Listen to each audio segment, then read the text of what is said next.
আমরা সার কিবলায় তওবা বয়াত বাদে নতুন যারা একটা স্বভাব দিতে মুখ জিহ্বা বন্ধ রাখিয়া নীরবে বইয়া দম টান দিতে লা ইলাহা আর সালিতে ইল্লাল্লাহ এইভাবে করব।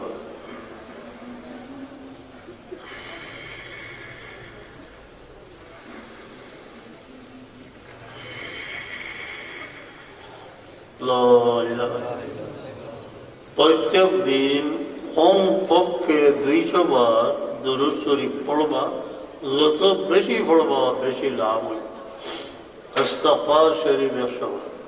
5 ওয়াক্তের নামাজ শান্তিতে পড়লে আল্লাহ জীবনে শান্তি করে দিবা।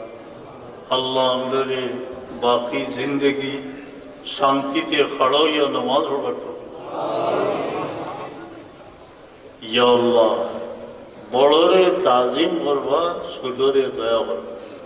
ছোট হইতে বয়সে ছোট, আরো ছোট হইলা অসহায় বনি আদম, এতিম, অনাথ, অন্ধ, আথুর, বিপন্ন মানুষ, মজলুম মানুষ, তারে মায়া করবা।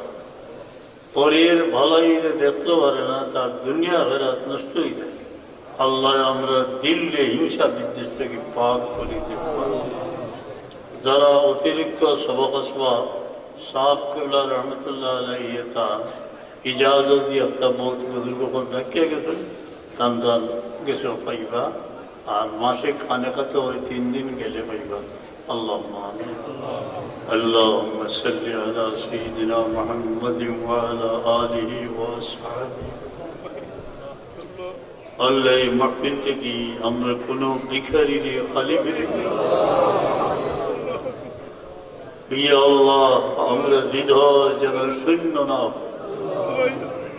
আশার দ্বীপ জেলে অনাগত মন্দির যেন অতিক্রম করতে পারে। আল্লাহ আপনার হাবিব রাসূলের নাজ যে হাজত আছে পুরো হল, বিমারিयों को शिफा दे। सुभान